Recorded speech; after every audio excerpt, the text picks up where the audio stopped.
Bonjour Chaverim, voici la Torah 31 selon le manuscrit de Rabbeinu Bisrout Rabbi Nahonach Nachman Nachman Meuman.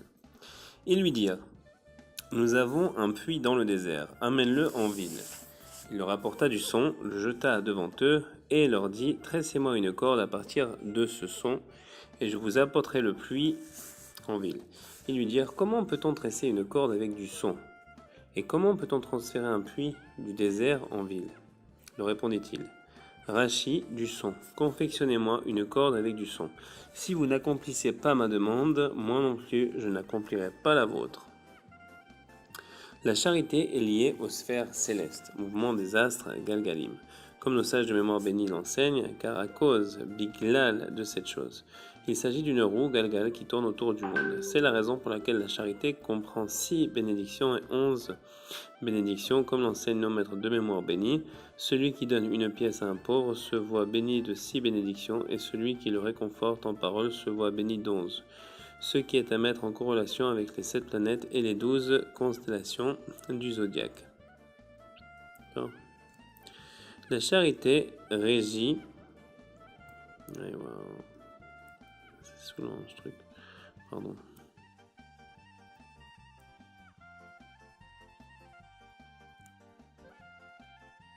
La charité régit le cours, l'ensemble des sphères célestes, de même que la voix de l'aigle dans le ciel. L'aigle représente la miséricorde, c'est-à-dire la charité.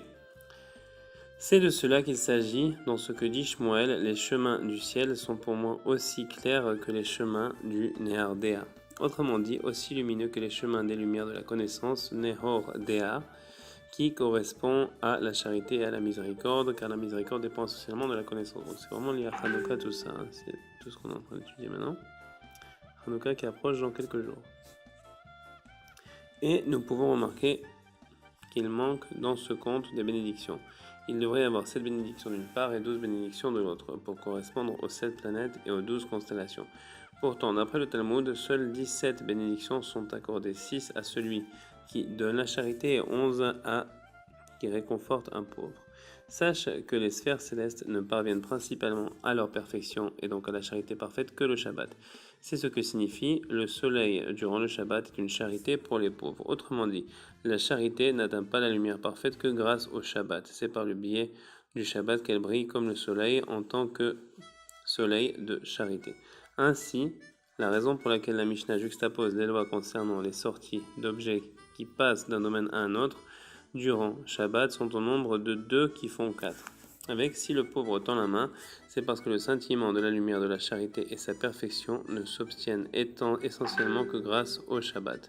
Car l'essence de la charité est la foi, comme nous le voyons, il eut foi en l'Éternel, et cela lui fut considéré comme une charité. Et le Shabbat est en lui-même un acte de foi, car sa pratique implique la foi dans la création du monde et en son unité. En outre, la foi est la source des bénédictions, comme le rappellent les versets, un homme de foi est comblé de bénédictions. Et Dieu bénit le 7e jour. Les bénédictions n'atteignent pas leur perfection sans provenir de la source des bénédictions. C'est pourquoi seules 6 bénédictions et 11 bénédictions ont été dénombrées afin de nous enseigner qu'elles ne connaissent pas encore la perfection. Et ceci se retrouve aussi dans l'enseignement de nos sages de mémoire bénis. David 20 et les inclut en 11. Puis Isaïe 20 et les résuma au nombre de 6. 20 enfin Habakkuk qui les a basés sur un unique précepte qui est la foi. Makot 24a. Il s'agit du principe qu'il ne peut exister de perfection de la connaissance qu'est la Torah, ni de perfection des sphères célestes sans la foi. En outre, en ce qui concerne les sphères, nous avons trouvé qu'elles se déplaçaient principalement d'ouest en est, alors que le mouvement journalier des forces a se déplacé d'est en ouest. Un phénomène similaire se retrouve pour la charité. L'est correspond à celui qui donne la charité, comme dans de l'est, je ramènerai ta progéniture Zarecha, et ce Mézirou pour vous selon la charité. L'ouest correspond à celui qui rassemble la charité, autrement dit le pauvre, comme dans et de l'ouest je te rassemblerai. Telle est la signification de le pauvre fait davantage pour le maître de maison en recevant la charité que ne le fait le maître de maison pour le pauvre en lui donnant la charité. Car l'essentiel du mouvement s'opère d'ouest en est, autrement dit l'essentiel du bienfait est accompli par le pauvre envers le maître de maison, celui qui donne. Sache que la consistance de la foi ne dépend que du concept d'alliance. L'alliance est le fondement de la foi, comme dans mon alliance lui reste fidèle. C'est pourquoi l'alliance est associée au Shabbat, comme il est écrit à propos du Shabbat, une alliance éternelle entre moi et les enfants d'Israël. C'est également le sens de sans mon alliance avec le jour et la nuit, je n'aurais pas fixé les lois du ciel et de la terre, car les lois du ciel, autrement dit les sphères astrales, dépendent de l'alliance, même les lois de la nature sont soumises au respect de l'alliance. Sache que les épreuves que l'homme rencontre lorsqu'il voyage résultent de l'influence des astres. En effet, tu ne trouveras rien ici-bas qui ne dépende de son étoile en haut. Il existe des étoiles qui font pousser certaines espèces de végétaux en certains endroits qu'elles éclairent. D'autres déterminent le chemin que l'homme emprunte là où elles éclairent. D'autres font qu'il y ait un désert alors que d'autres, enfin, font en sorte que l'endroit qu'elles éclairent soit un milieu d'habitation. Le lieu se comporte selon l'éclairage de l'étoile qui l'atteint. Cette notion se retrouve dans ces citations. Les routes de Tzion sont en deuil, personne ne se rendant à ces temps de solennité. Solennité est associée aux sphères célestes grâce auxquelles on calcule le temps. Ils serviront de signe pour les solennités, c'est aussi le sens de le chemin des méchants et comme les ténèbres, car les étoiles, les constellations ne brillent pas pour eux, ce qui les conduit à l'échec. Tout dépend de l'alliance, comme il est écrit, sans mon alliance, etc. C'est en cela que nous retrouvons ces notions d'influence des astres et de respect de l'alliance dans le Talmud. Toutes les routes sont présumées dangereuses, sakana. Étais-je déjà mis en danger, iskanti, mort Sanhedrin, où l'on déduit de ce mot que Bilham avait des rapports avec son ânesse. Cette formulation peut impliquer l'habitude de cohabitation. On voit donc que la route dépend à l'inverse du comportement de Bilham, du respect de l'alliance. C'est pourquoi l'homme est tenu d'avoir un rapport conjugal avec son épouse avant de partir en route, afin de ne pas corrompre sa voix, car toute chair avait corrompu sa voix, ce qui entraîna le déluge à l'époque de Noach. En d'autres termes, le respect de l'alliance préserve de la souffrance sur les routes. De plus, l'alliance connaît deux aspects, une relative à Abraham et une relative à Eliezer. Abraham représente l'alliance suprême et correspond au firmament qui sépare les eaux supérieures des eaux inférieures. Abraham incarne donc l'homme libre Ben Chorin, comme heureux soit le pays dont le roi est un homme libre Ben Chorin. Et il, Abraham, produit des enseignements comme le montrent les âmes qu'ils avaient faites à Haran. En effet, la liberté dépend du respect de l'alliance, comme nous le voyons aussi dans Par le sang de ton alliance, j'ai tiré tes captifs de la fosse où il n'y a pas d'eau. Eliezer, lui, représente l'alliance inférieure, selon le verset qui évoque le monde à terre de Dieu, ou ange, ou prophète, car mon nom est en lui, c'est-à-dire dans le Matat, que l'on explique aussi ainsi, son nom est le même que celui de son maître rapporté, etc. Il s'agit de Hanor, comme évoquant Hanor éducation, il rallie à ses disciples Chanichav et éduque Hanor l'enfant, et de malheur au pays dont le roi est un enfant. Au verset suivant, malheur est opposé à l'homme libre Ben Chorin. L'alliance d'Eliezer se situe au-dessous de l'alliance suprême d'Abraham, comme selon le serment qu'Abraham lui avait demandé d'accomplir en ces termes. Place ta main sous ma hanche, Rachi partie génitale. Eliezer représente le firmament qui sépare les eaux pures des eaux impures, qui sépare ce qui est interdit de ce qui est permis, ce qui est approprié de ce qui est inapproprié, de ce qui est impur du pur. Cette notion apparaît dans éduque l'enfant selon sa voix, selon précisément fait allusion à la loi orale, selon se dit alpi, et signifie littéralement sur sa bouche et fait référence à la loi orale Béalpé. L'alliance suprême correspond à la préservation de l'alliance sainte, dimension du juste, et l'alliance inférieure correspond à la vigilance en matière d'interdits et de permis. L'homme doit donc acquérir ces deux dimensions d'alliance, en d'autres termes, qu'il soit juste et assidu dans l'étude de la Torah, car l'ignorant ne peut être pieux. Un homme est appelé juste lorsqu'il garde l'alliance sainte et assidu à l'étude lorsqu'il respecte l'interdit et le permis. Tel est le sens de si le maître ressemble à un ange de l'éternel Tsevaot, tu peux alors étudier la Torah d'un tel sage. Cela signifie qu'il doit être à la fois juste et assidu à l'étude. L'ange correspond à celui qui est assidu à l'étude et fait allusion à Matat, comme on a dit plus haut, comme nous l'avons vu. Et la qualité du juste peut être déduite de Tsevaot, qui signifie il est un signe qui se distingue par la préservation de l'alliance dans son armée. Hot signifie signe et Tsava armée, comme le juste est un signe d'alliance. Ainsi, à chaque endroit où est mentionné un juste est inclus aussi l'alliance inférieure. En effet, l'inférieur est inclus dans le supérieur, de même que place ta main sous ma hanche. À propos de celui qui intègre la dimension de l'alliance, il est dit que la bonté se dévoile à l'extrémité du membre, organe masculin, lieu où est inscrite l'alliance. De même que éternellement je conserverai ma bonté envers lui, et mon alliance avec lui reste fidèle. C'est la raison pour laquelle la bonté fut attribuée à Abraham, car il fut le premier à avoir la foi et le premier des circoncis. De même, lorsque la bonté, c'est-à-dire l'amour et le désir, se révèlent comme « car je suis malade d'amour », sont produites des âmes, de même que les âmes qu'ils avaient faites, autrement dit, ont produit des voyelles pour les lettres de la Torah. En effet, les lettres sans voyelles s'apparentent à un corps sans âme et privées d'une âme, elles restent dépourvues de mouvement et d'action. Il en va de même avec la combinaison et le mariage des lettres en 231 portes. C'est seulement grâce aux voyelles que les lettres possèdent une aptitude à réaliser une action quelconque. Les voyelles, Nekudot, représentent en effet l'amour, l'aspiration qui soufime comme dans « Nous te ferons des chaînons d'or, avec des paillettes Nekudot d'argent Hakasef. Les aspirations sont l'âme, de même que mon âme aspire et se languit. » Les voyelles dépendent également de la nature des aspirations. Si l'on aspire au mal, on crée des voyelles mauvaises et de ce fait, les lettres se combinent et s'accouplent pour accomplir des mauvaises actions. Si au contraire, on aspire au repentir, de bonnes voyelles se créent, c'est-à-dire de bonnes âmes. Les lettres se meuvent et s'accouplent pour accomplir de bonnes actions. Voici l'explication de l'ensemble du verset précité. Nous te ferons des chaînons d'or avec des paillettes d'argent. Le Zohar rapporte que l'éveil du désir conjugal provient du nord et que l'or vient du nord.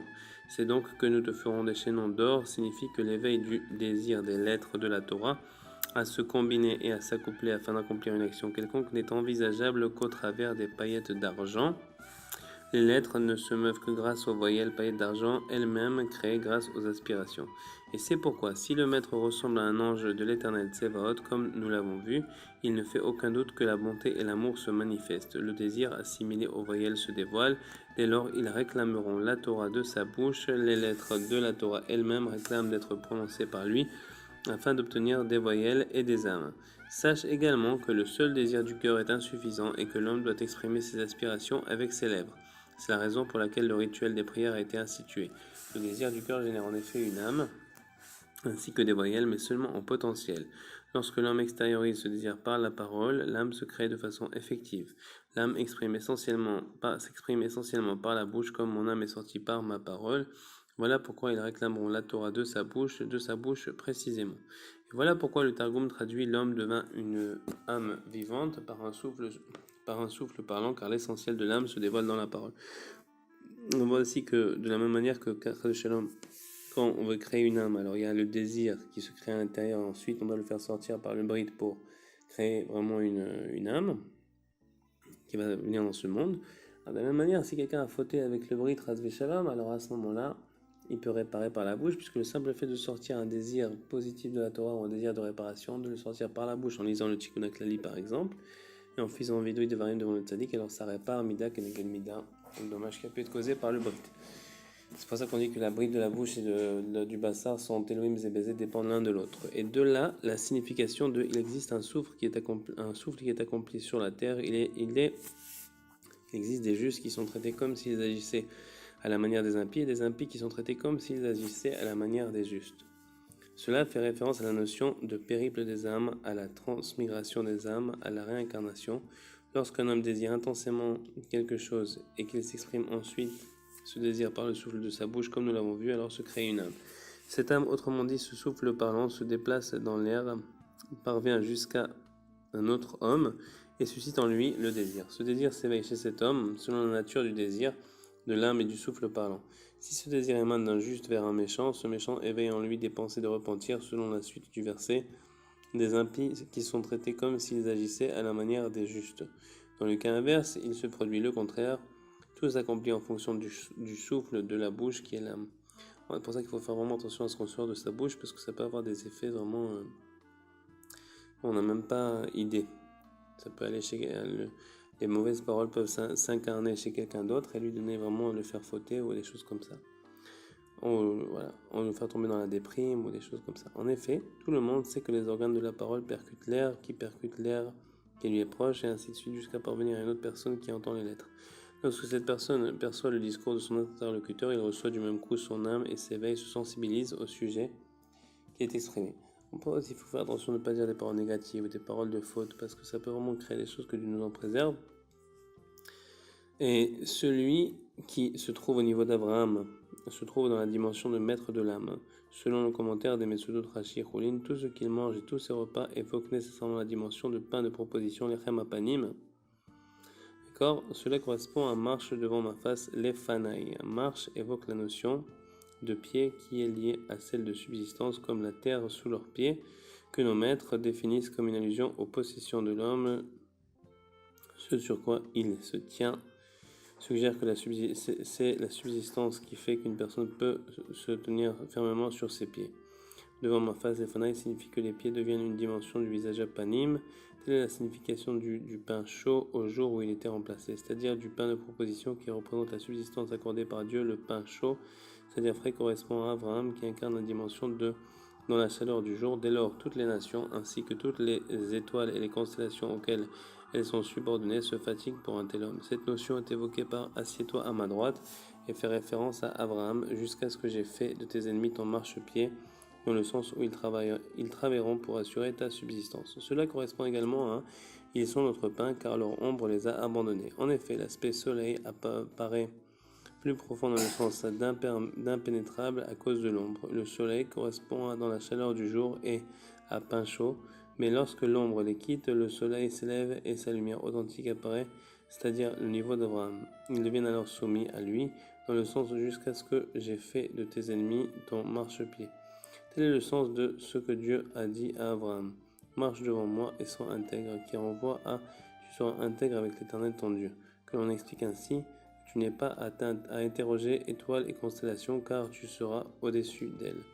C'est également ce dont il est question dans et que l'on ne paraisse pas les mains vides face à l'Éternel. Durant les fêtes, lorsque se révèle le visage de l'Éternel, c'est-à-dire la dimension face. Ainsi, chacun apporte un sacrifice dit de vision, fruit de son labeur effectué tout au long de l'année. Par cela, tout son pain et toute sa subsistance se trouvent réparés, car la dimension du pain du visage. Cette notion apparaît aussi dans la réponse du saint béni soit-il à Moshe, ma face marchera et je t'exempterai. En effet, puisque Moshe avait demandé l'expiation de la faute du peuple, en lui répondant ma face marchera, Dieu demande qu'il rectifie la dimension des pieds en élevant à celle du visage. C'est ainsi qu'ils pourront être absous. Rabbi Nachman explique comment on pourra leur pardonner. La table du repas où l'on consomme sa subsistance est équivalente à l'autel sur lequel reposaient les pains de proposition qui représentent la subsistance et apportent l'expiation. C'est pourquoi l'ange arpenteur débuta sur l'autel et conclut ceci est la table qui se trouve devant l'Éternel. Devant l'Ifné précisément pour indiquer qu'elle, la table, et donc la subsistance, les pieds, l'économie, doit s'élever à la dimension visage et qu'ainsi elle a le pouvoir d'expiation. Mais dans l'avenir, la prophétie, le Seigneur vous accordera du pain dans la détresse et de l'eau dans la pénurie, et tout maître ne se dissimulera et qu'annef plus, et tes yeux contempleront ton maître, se réalisera et se manifestera alors la dimension visage. Pour le moment, la face de Dieu est dissimulée dans les lois de la nature à travers l'influence des astres, de même que je dissimulerai ma face d'eux et ils seront consumés. Pour le moment encore, l'aspect soleil paraît plus profond à cause de leur ombre. C'est de cette notion qu'il s'agit dans l'ombre des ailes Knafaim. La raison pour laquelle la providence se dissimule et se cache dans les ailes et les voiles, que nous assimilons à l'ombre qui voile le soleil, tout cela n'est dû qu'à l'imperfection de l'éclat de la lumière du soleil. Nous ne parlons donc que de l'aspect du soleil, l'aspect précisément, mais dans les temps à venir, lorsque se réalisera, mais pour vous qui révérez mon nom, se lèvera le soleil de la charité, portant la guérison dans ses rayons, Birnafeha, qui implique le dévoilement de la puissance du soleil. Alors le saint béni soit-il fera sortir le soleil de son écrin. Dès lors s'accomplira le verset portant la guérison dans ses rayons, Birnafeha, c'est-à-dire que ton maître ne se dissimulera et qu'annef plus, tel que nous avons cité plus haut. Et donc vraiment, c'est une allusion selon moi à Rabbi Nachman, où est-ce que Hachem il a sorti le soleil, Rabbeinu Akadosh qui est le soleil au niveau de sa Torah, et ces rayons peuvent nous guérir puisque Hachem a sorti de son écrin. Et tel est le sens, et c'est aussi le lien de la Hafatsa, à quel point c'est important de faire de la Hafatsa aujourd'hui, de propager les livres de Rabbeinu dans le monde, puisqu'en fait vraiment on contribue à faire sortir le soleil de son écrin, donc c'est magnifique et c'est une réfoua pour l'âme et pour tout. Comme l'a dit Rabbi Israël, et ça apporte la bracha dans tout et dans son monde-ci, dans l'autre plus que n'importe quoi. Et tel est le sens de la requête des sages d'Athènes. Nous avons un puits Bira dans le désert, amène-le en ville. Bira est de l'ordre de bar blé, de la nourriture qui se trouve à l'extérieur et derrière la sainteté. De même que je cacherai de ma face, et il y aura de la nourriture pour leurs ennemis. Amène-le en ville vers le visage, afin qu'ils acquièrent la dimension du pain du visage. Il leur apporta du son. Il jeta devant eux. Il dit, tressez-moi une corde. Le son paraît, c'est le Shabbat et la foi. Comme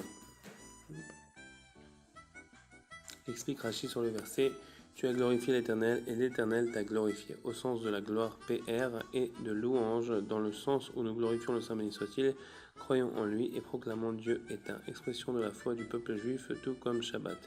Il le jeta, Vechadé devant eux, cela évoque l'alliance comme Shaddai, comme nous l'avons vu.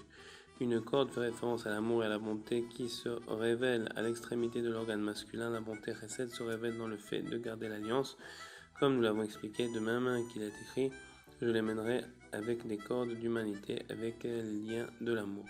Autrement dit, grâce au Shabbat et à l'alliance, l'amour se dévoile. En outre, grâce à l'amour, on accède au pain du visage, comme rappelé. Jusqu'ici, les paroles de Rabbeinu, de mémoire bénie. Et cette Torah fut dite à partir du verset « Dieu les détourna, Vayesev » que le Midrash commande. Ce détour Hasiba s'entend au sens du repas. Haseba signifie aussi s'attabler. Il s'agit de la notion de subsistance de blé, bar et de nourriture évoquée dans Bira, comme rappelé plus haut. Il acheva l'explication de ce verset d'après cet enseignement, mais nous ne méritons même pas de le recevoir. J'avais entendu au préalable de sa sainte bouche le sujet de la grandeur des aspirations de sainteté, comme rappelé dans cet enseignement, avec plus d'explications, ainsi que quelques commentaires nouveaux qui n'ont pas été évoqués ici du tout. De même, j'avais entendu préalablement, un par un et dans un style un peu différent, aussi de sa sainte bouche, le sujet de la foi et les autres notions rappelées ici. Je les retranscrirai donc ici. Les voici. L'union et la combinaison des lettres s'effectuent grâce aux voyelles, car les voyelles constituent la vitalité et le mouvement des lettres. Sans les voyelles, les lettres sont semblables à un corps inerte dépourvu du moindre mouvement. C'est en cela que les voyelles évoquent la dimension de l'âme. En effet, l'âme constitue la vitalité de l'homme. Absolument tous ces mouvements dépendent de l'âme. Sans âme, il est un corps inerte. De même, les voyelles sont la vitalité de l'âme et les lettres. Sans voyelles, elles s'apparentent à un corps inerte. Il reste dénué de tout mouvement et de toute vitalité. Leur mouvement dépend exclusivement des voyelles et grâce aux voyelles, les lettres s'accouplent et se combinent. En outre, l'âme est générée essentiellement grâce au désir et à l'aspiration de l'homme d'Israël pour Dieu, béni soit-il. Chacun se situe à un niveau donné, aspire, désire et se languit d'accéder au niveau supérieur. C'est justement à partir de ces aspirations que l'âme se crée, comme il est écrit « Mon âme désire et se languit ». En d'autres termes, mon désir et mon aspiration auprès du ciel, béni soit-il, sont eux-mêmes générateurs de mon âme. C'est pourquoi nos sages de mémoire bénis enseignent sur le verset « Il se repose à Vaïnafash ». Comme il s'est reposé, Vaï hélas, l'âme nefesh, Vaïnafash, hélas pour l'âme, Vaï nefesh, est perdu. Cela signifie qu'à l'entrée du Shabbat, puisque nous devons recevoir un supplément d'âme, nous nous souvenons de la perte de l'âme en semaine. Oi, nous disons donc hélas l'âme est perdue et commençons à nous languir d'elle. C'est précisément à partir de cette nostalgie que se forme l'âme supplémentaire. Et telle est la notion de des paillettes nekudot d'argent hakasef, ce qui signifie que par l'intermédiaire des aspirations qui soufiment se forment des voyelles nekudot qui évoquent l'âme. En d'autres termes, nous aspirons et désirons toujours une chose pour le bien ou pour le mal, à Dieu ne plaise que Dieu nous en préserve, et dès lors, ces aspirations créent des voyelles. Et les lettres de la chose désirée se dessinent. En effet, toute chose possède ces lettres, cependant en l'absence de voyelles. Toute chose possède ces lettres. Cependant, en l'absence de voyelles, elles ressemblent à un corps inerte et restent défigurées, mais elles prennent forme grâce aux voyelles qui sont l'âme des lettres. C'est donc en fonction de la qualité des aspirations et des désirs de l'homme qu'elles se dessinent. Ainsi, si l'homme prie et aspire à une telle chose qui est bonne, cette aspiration engendre une âme sainte et se forme des voyelles d'argent d'aspiration. Des voyelles d'aspiration.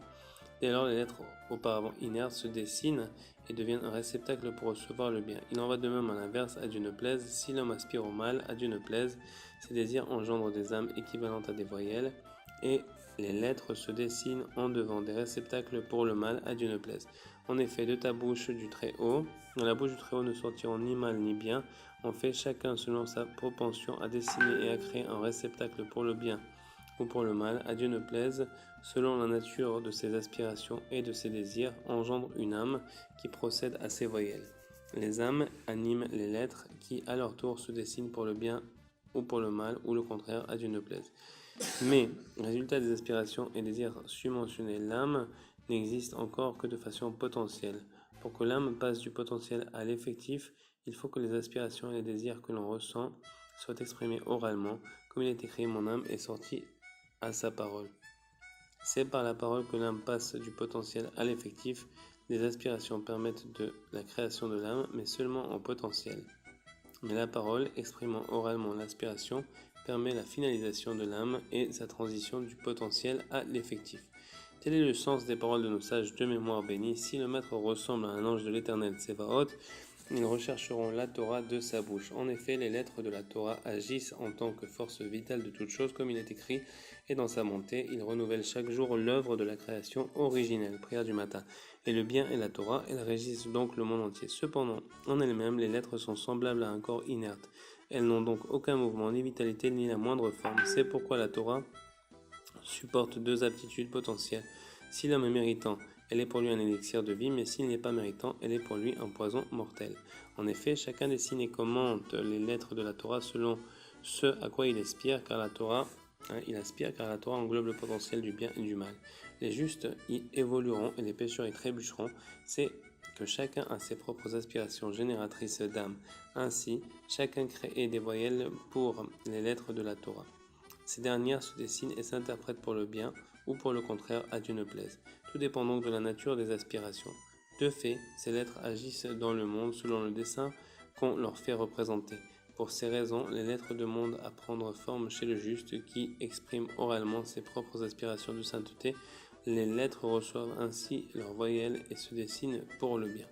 Voici donc si le maître ressemble à un ange de l'Éternel Tsevaot, le maître lui aussi possède nécessairement les deux forces potentielles de la Torah, élixir de vie et poison, de façon telle que celui qui se rapproche de lui du maître a la possibilité de recevoir selon sa volonté. Les justes évolueront et les pécheurs trébucheront.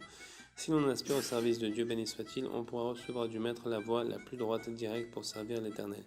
À l'inverse, surtout, si de la rancœur se trouve dans son cœur, il sera possible de trouver également en son maître manière à renier le divin et devenir un véritable hérétique, à Dieu ne plaise. C'est ce qu'évoque dans la Haggadah du Talmud. 4 sont entrés au Pardès. Rabbi Akiva entre en paix et en sortit en paix. Ben Azaï contempla et perdit la raison. Ben Zoma contempla et en perdit la vie. Acher, Rabbi Eliesha Ben Avouya en revint hérétique. Ces 4 catégories correspondent aux justes, aux méchants. À celui qui sert Dieu et à celui qui ne le sert pas mentionné dans le verset, vous reviendrez et vous verrez la différence entre le juste et le méchant, le serviteur de Dieu et celui qui ne l'aura pas servi. De fait, ces 4 dimensions se retrouvent chez tous les hommes qui souhaitent accéder au service de l'Éternel et se rapprocher du juste et du maître de la génération. Il y a en effet celui qui entre, se rapproche du juste et reçoit de lui une direction appropriée pour le service de l'Éternel selon son niveau et ses aptitudes. Il s'agit là de la catégorie du juste associé à Rabbi Akiva qui entra en paix et en sortit en paix. Il existe aussi ceux qui entrent dans la catégorie de il contempla et mourut et de il contempla et perdit la raison. C'est-à-dire que leur cœur fut fortement embrasé par la grandeur de la lumière et par l'enthousiasme émanant du juste de manière démesurée, plus haut que leur niveau qui peut les conduire jusqu'à la mort. Ceci s'apparente à il contempla et il mourut et correspond au service de Dieu, au serviteur de Dieu. Il y a par ailleurs celui qui perd la raison parce qu'il s'élève plus haut que son propre niveau. Ce qui s'apparente à il contempla et perdit la raison et correspond à celui qui ne l'aura pas servi. Mais quoi qu'il en soit, même celui qui contempla et mourut, ainsi que celui qui contempla et perdit la raison, correspond au juste, au sujet duquel il est dit, les justes y évolueront, à la différence qu'ils n'y entrèrent et n'y sortirent pas en paix comme Rabbi Akiva. Il existe en outre celui qui se rapproche du juste et devient hérétique jusqu'à tout renier, à Dieu ne plaise. Celui-ci est appelé méchant et correspond à la dimension de Acher, l'autre. Son cœur contenait certainement de la rancœur, comme nos sages de mémoire bénie nous l'enseignent à propos d'Acher. C'est pourquoi il trouvera inévitablement ce qui lui correspond chez le juste. Il y trouvera quelques prétextes pour renier le divin. C'est à son sujet qu'il est dit, et les pécheurs y trébucheront. En effet, le maître possède forcément ces deux forces potentielles, comme nous l'avons dit plus haut. Telle est la notion d'ange de l'Éternel et Tsevaot, comme l'ont affirmé nos maîtres de mémoire bénie au sujet d'Acher. Que vit-il? Il vit l'ange Matat, assis, etc. Il dit, s'il en est ainsi, il doit exister deux autorités. Par contre, Rabbi Akiva commenta, l'Éternel Tsevaot est son nom. Il est un signe au sein de son armée. C'est la raison pour laquelle le maître possède nécessairement ces deux aspects, celui d'un ange, c'est-à-dire Matat, et celui de l'Éternel Tsevaot. C'est en cela qu'il est dit ressemble à un ange de l'Éternel Tsevaot. C'est alors qu'il devient possible à celui qui entre et se rapproche de lui de devenir hérétique de par la dimension ange, à l'instar d'Acher qui devient hérétique après avoir contemplé le Matat, donc l'ange qui dirige les jours de la semaine. Qu'Akadosh Baruch Hu lui confère cette tâche, malgré qu'Akadosh Baruch Hu continue à superviser tout le temps. Donc c'est un concept très profond justement qu'on peut même pas contempler. Et c'est pour ça qu'Acher devient hérétique après avoir contemplé le Matat, qui est un ange qui est assis sur le trône d'Hachem entre guillemets durant la semaine. Et c'est à cause de cela qu'il affirma par erreur que Matat constituait une autorité en soi à Dieu ne plaise, comme nous l'avons appelé, ce qui n'est pas le cas évidemment. On a également l'option d'entrer et de ressortir en paix comme Rabbi Akiva grâce à l'aspect de l'Éternel Tsevaot. En effet, tout juste se doit d'être à la fois assidu dans son étude de la Torah et vertueux par ses bonnes actions. S'il n'est pas assidu dans la Torah, les sages affirment, et l'ignorant ne peut être vertueux. De la même façon, être seulement un érudit ne vaut rien non plus, car il est possible d'être érudit tout en étant un parfait méchant, et s'il n'a pas de mérite, elle devient un poison mortel. C'est pour cette raison que le juste doit être à la fois vertueux, érudit et vertueux. Ces deux aspects correspondent à un ange de l'Éternel Tsevaot. En effet, l'érudition en Torah correspond à la dimension de ange qui est Matat, comme il est écrit, Dieu dit que ce soit un firmament qui sépare les eaux et des eaux, il s'agit de Matat, tout comme la Mishnah qui fait la séparation et distingue entre les eaux pures et les eaux impures, entre l'impur et le pur, entre l'interdit et le permis.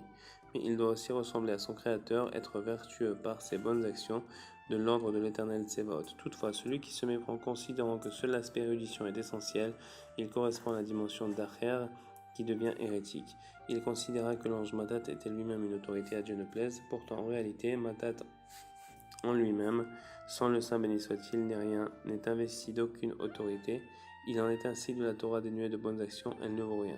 Pris encore, s'il n'est pas méritant, c'est du fait de ces deux dimensions dont le juste doit faire preuve, érudition et vertu, qui correspondent à l'ange de l'Éternel Tsevaot. On trouve chez le juste les deux forces qui se trouvent dans la Torah, élixir de vie et poison mortel. Il est ainsi possible à celui qui se rapproche de lui de trouver en lui de quoi devenir hérétique, ou de quoi entrer et sortir en paix. Tel est le sens de si le maître ressemble à un ange de l'Éternel Tsevaot, etc., c'est-à-dire qu'il est un érudit en Torah et qu'il sert l'Éternel, il dessine alors des lettres de la Torah pour le bien. Dès lors, ils réclameront la Torah de sa bouche. En effet, les lettres de la Torah réclament la réception des voyelles pour se dessiner par sa bouche. Plus précisément, le discours de sa bouche exprime son désir et son aspiration à la sainteté, ce qui a pour effet de parachever et de réaliser des âmes en fixant des voyelles aux lettres, de telle sorte qu'elles se dessinent et deviennent un réceptacle pour le bien. En effet, grâce aux voyelles, les lettres s'unissent et se combinent comme nous l'avons vu. C'est ainsi le sens du verset « Nous te ferons des chaînons d'or et des paillettes d'argent ». L'or représente en effet la notion d'union intime, comme dont l'or provient du nord, puisque l'éveil du désir conjugal vient du côté gauche, autrement dit du nord. C'est pourquoi nous te ferons des chaînons d'or, car les lettres de la Torah s'accouplent et se combinent grâce aux paillettes d'argent, aux voyelles de l'aspiration. En effet, l'union et la combinaison des lettres sont réalisées grâce aux voyelles engendrées par le désir de l'aspiration, à l'origine également de la naissance des âmes de l'ordre des voyelles. C'est en effet grâce à l'aspiration que l'union se produit. L'aspiration à une chose donnée engendre une âme. De plus, l'aspiration à cette chose amène cette même chose à revenir vers lui, à aspirer à lui. De là se crée donc également une âme. Ces deux âmes s'accouplent puis parviennent au stade de la gestation puis de la naissance. Tel est le sens de ce qui figure dans le Zohar. Le désir de la femme engendre une âme féminine, le désir de l'homme engendre une âme masculine. Car le fait d'aspirer à une chose est l'aspect du désir féminin, qui engendre une âme féminine, et le fait que la chose revienne vers lui et aspire à lui correspond à un désir masculin qui engendre une âme masculine. C'est alors leur union qui aboutit à une gestation puis à une naissance, comme il apparaît dans ce Zohar. Il s'agit de la notion de périple des âmes. En effet, la parole qui engendre les âmes s'effectue par le découpage des lettres dans l'air. Ainsi, les organes vocaux se percutent l'un dans l'autre et découpent les lettres dans l'air. Puis les masses d'air se percutent l'une après l'autre jusqu'à ce qu'elles parviennent à l'oreille de l'auditeur. C'est au moyen du découpage des lettres dans l'air que se produit la parole, d'où sortent les âmes. En effet, l'air constitue la vitalité de toute chose, et sans air, il est impossible de vivre. Il correspond donc à l'âme, et les âmes apparaissent et pérégrinent. Telle est la règle, les aspirations et les désirs pour une chose de sainteté sont très précieux. Une âme se crée grâce à eux, elle se parachève par la parole, comme nous l'avons vu, et sort enfin pour migrer quelque part. Parfois, une âme sainte migre et arrive à l'intérieur du méchant. Des pensées de repentir s'éveillent en lui de façon telle qu'elle peut le conduire à revenir vers le bien. Il en va de même à l'inverse. Oh, combien de désagréments les aspirations au mal engendrent-elles? À Dieu ne plaise. En effet, l'âme engendrée par des aspirations mauvaises migre parfois chez le juste et peut le faire fauter, à Dieu ne plaise. Tout ceci correspond au verset. Il existe un souffle, chose vaine réalisée sur la terre. Il y a des justes qui reçoivent les actes des méchants, il y a aussi des méchants qui reçoivent les actes des justes. Un souffle renvoie au souffle de la bouche d'où sortent les âmes. De ce fait, il y a des justes qui reçoivent des actes des méchants, etc. Il y a comme la punition des actes des méchants, parce qu'une âme issue d'aspiration mauvaise les a atteints. Mais aussi pas qu'une punition, mais vraiment carrément les actes des méchants. Dans certains cas, puisqu'une âme issue d'aspiration mauvaise les a atteints, il y a aussi des méchants qui reçoivent les actes des justes lorsqu'une âme issue de bonnes aspirations les atteint.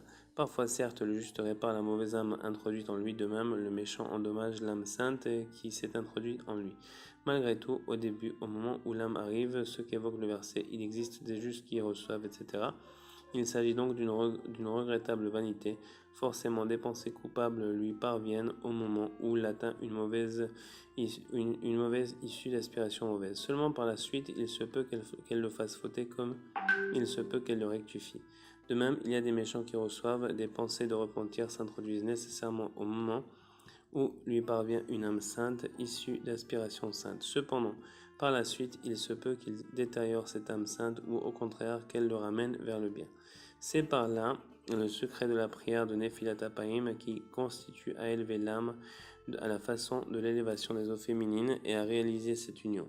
En effet, les aspirations et le désir correspondent à l'élévation des eaux féminines, Maïm Nukbin, comme nous le savons dans la Kabbale, dans le Zohar, et c'est justement grâce à eux que l'âme vient au monde, qu'elle s'élève et qu'une union et un accouplement se produisent comme nous l'avons vu. Les aspirations provoquent la création d'âmes qui sont la catégorie des voyelles, les âmes s'accouplent, il s'agit de l'accouplement et de la combinaison des voyelles de l'ordre de l'union intime et grâce aux voyelles, les lettres s'accouplent et se combinent, cela correspond à l'union des corps. C'est ce dont il s'agit dans le verset parmi les bénédictions de Bilham sur le peuple d'Israël. Il ne décèle aucun mal chez Yaakov. Selon l'interprétation de nos sages de mémoire bénis, le Saint béni soit-il n'assimile aven, pas une mauvaise pensée à un acte. Le terme utilisé pour assimiler est le même que désigne combiné ordonnancé. Il s'agit donc de voyelles ou de lettres. Ceci apparaît dans cette exégèse. Il ne décèle aven aucun mal. Aven est formé des lettres des initiales Vai, Avda, Nefesh. Hélas, l'âme est perdue, qui évoque les désirs et les aspirations comme rappelé plus haut. Autrement dit, le Saint béni soit-il ne procède pas à la combinaison des appétits et des aspirations mauvaises. Il ne prend pas en compte les mauvaises pensées qui restent au stade du désir. C'est précisément, il ne décèle aucun mal chez Yaakov. Le verset, il accomplit la volonté de ceux qui le craignent, entend leurs supplications et leur porte secours, souligne la nécessité de deux dimensions, volonté et parole, comme nous l'avons vu. En effet, la volonté qui correspond aux aspirations agit de telle sorte qu'une âme se crée en potentiel. Et grâce à la parole, l'âme passe du potentiel à l'effectif, car la requête est alors exaucée par le fait de dessiner les lettres pour le bien, etc. En cela, il accomplit la volonté de ceux qui le craignent, car grâce à la volonté, qui n'est autre que les désirs aspirations, se crée l'âme au potentiel, et sa demande ne s'accomplit qu'en potentiel, de même que il accomplit la volonté de ceux qui le craignent. Et ensuite, il y a leur supplication, qui exprime oralement le désir, la volonté et les aspirations. Cela a pour effet Il entend et leur porte secours, car la parole permet la finalisation de l'âme, sa sortie du potentiel vers l'effectif. C'est alors que les lettres se dessinent et deviennent des réceptacles aptes à recevoir le bien. La requête est donc exaucée concrètement comme nous l'avons dit. En effet,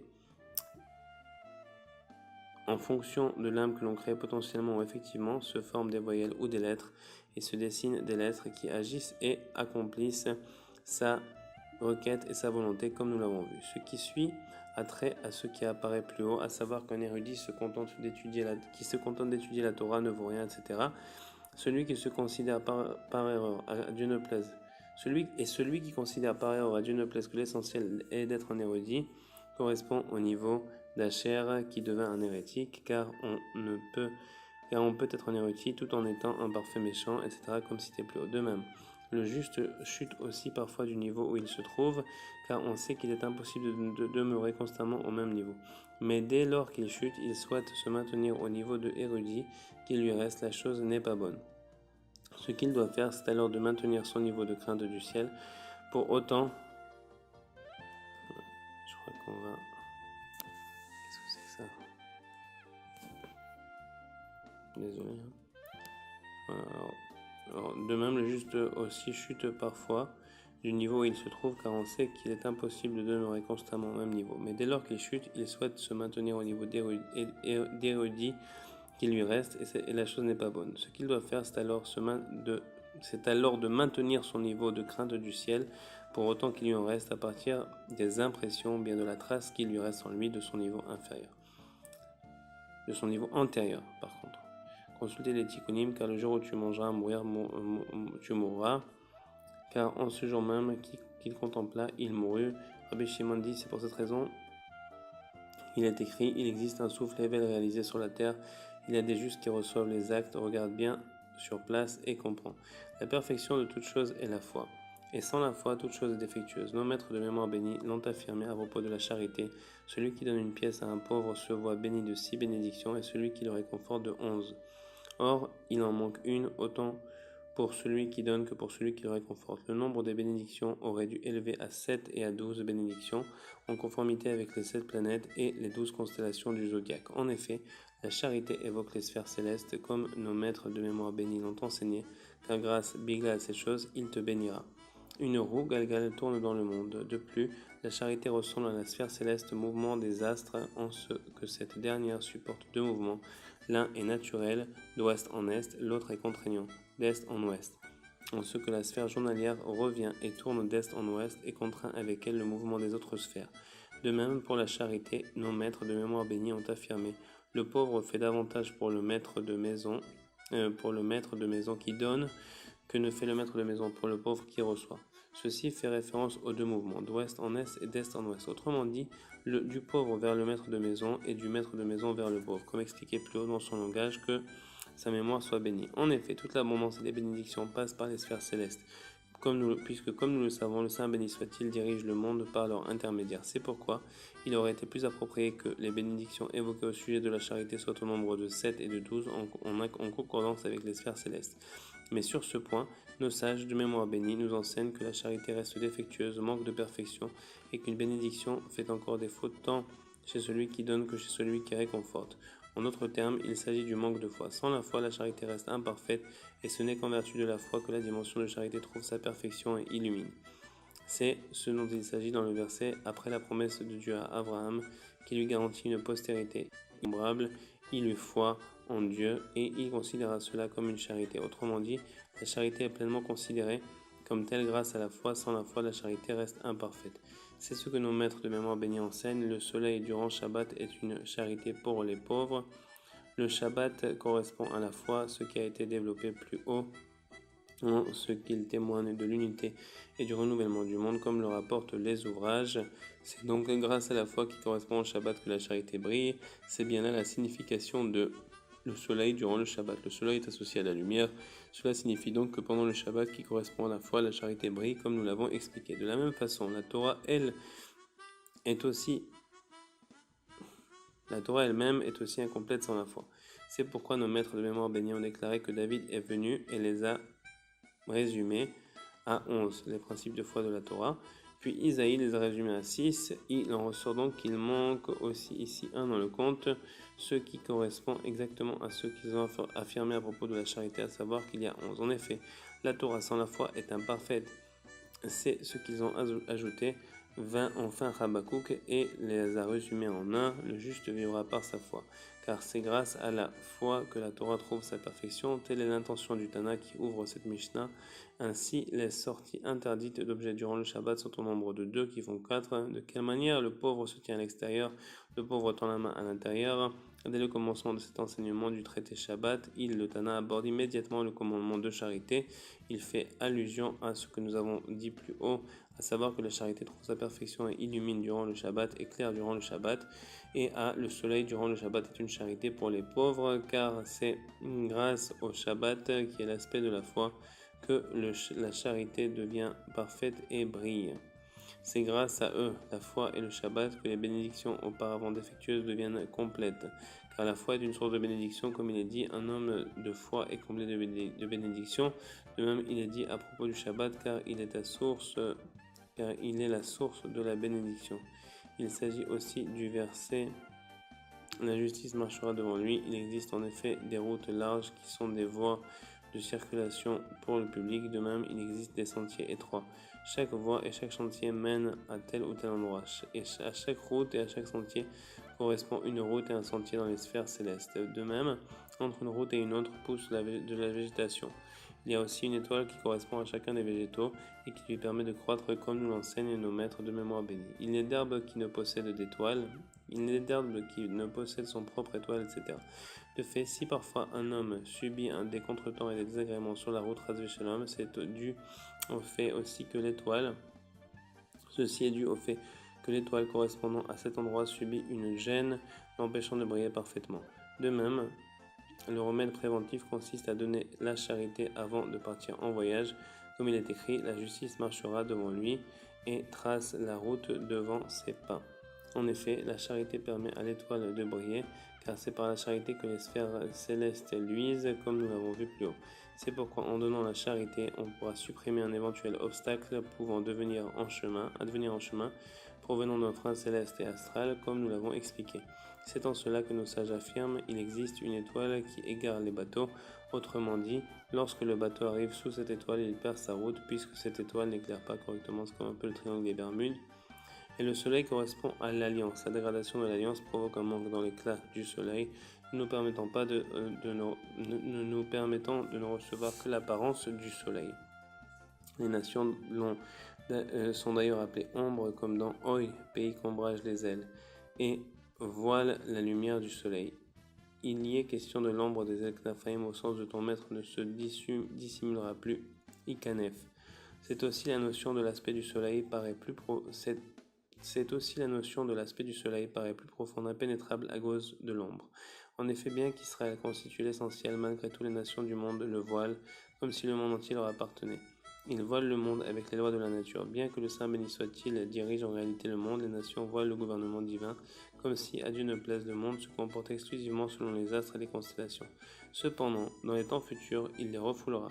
Le verset leur ombre les a abandonnés, Sartsinam et Alehem, comme c'est marqué, se réalisera et la lumière du soleil se dévoilera. De l'âge Garapratit d'Hachem, de la providence divine d'Hachem, et Bisrutat Tzadik, et de même, le soleil resplendira pour vous qui craignez son nom, donc aussi les enseignements de Rabbi Nachman qui sont assimilables au soleil et rayons du soleil se dévoileront.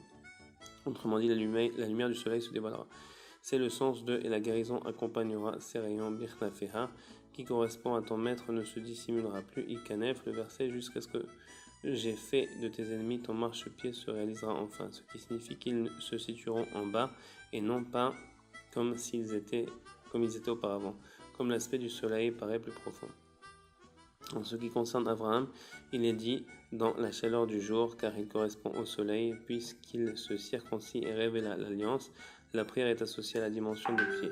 Nous avons entendu tout cet exposé auparavant sans explication ni liaison, mais les sujets traités sont dorénavant bien explicités. Dans la Torah, nous avons un puits cité plus haut. En ce qui concerne l'homme qui emprunta et la meule cassée, autre passage des discussions avec les sages d'Athènes, nous n'avons pas eu le mérite d'entendre de Torah. Nous n'avons pas mérité d'entendre de Torah. mais j'ai pu comprendre de ces discours qu'il souhaitait révéler des enseignements sur l'intégralité des récits rapportés là-bas. Il a également dévoilé son intention de divulguer un enseignement sur le récit complet qui introduit et qui conclut là-bas les discussions avec les sages d'Athènes.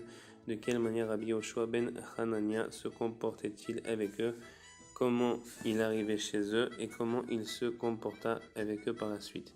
Il m'a parlé brièvement de ce sujet rapporté par le Talmud là-bas, et j'ai compris qu'il avait des enseignements inédits sur l'ensemble de cette histoire, mais nos nombreuses fautes ont fait se coucher le soleil en plein jour et nous n'avons pas mérité d'écouter davantage que ce qui est imprimé ici. Gloire au Dieu vivant. Que Hachem pourra nous aider vers Hachem à pouvoir comprendre et retrouver ces enseignements, même si on ne les a pas nécessairement par écrit, mais qu'on puisse comprendre la commande de Rabbeinu Bezrat Hachem. Et cette fois, nous remercions Dieu avec joie et chanson pour le mérite d'achever les sages d'Athènes, Sabbat et Beatuna, ces choses cachées et scellées. Et ça tombe bien avant Hanouka, Baruch Hashem, et ces choses cachées et scellées par 1000 serrures à défaut de sagesse et de compréhension. Et même si un sage prétendrait comprendre, il ne pourrait y parvenir. Ces paroles seraient risibles, dénuées de compréhension. Il s'agit d'un sentier inconnu pour l'aigle, nul œil ne l'a jamais contemplé. Que pourrais-je ajouter? Rabbeinu a parlé et formé des anses pour tenir la Torah dissimulée. Nos mains s'étendent à présent vers l'Éternel en requête, prière et supplication. Que l'Éternel continue à nous aider à imprimer et nous, dans notre cas, à étudier le reste de ces extraordinaires enseignements et à les appliquer, dans lesquels Rabbeinu révéla des voies merveilleuses sur la manière de servir Dieu, des piliers de marbre édifiés sur des bases d'or, surtout les versets de la Bible et toutes les paroles de nos sages, des cylindres d'or parés de gemmes plus précieux que les perles et sertis d'or de choix. Bravo traducteur. Dans ce cas-là, c'est un truc bravo. Grâce à eux, nous mériterons d'étudier, d'enseigner, d'observer et d'accomplir toutes les paroles de ta Torah Hashem que nous avons reçues de la bouche du maître de tous les prophètes, Moshe Rabbeinu, et dans ce cas, Rabbina Nachman Meuman, qui a écrit tout ça, et que se réalise bientôt de nos jours le verset des sauveurs célébrons du Mont Sion. Amen, et que telle soit ta volonté. Donc, le Torah 32, on va la faire rapidement là, en deuxième partie. Baruch Adonai Olam, Amen ve Amen.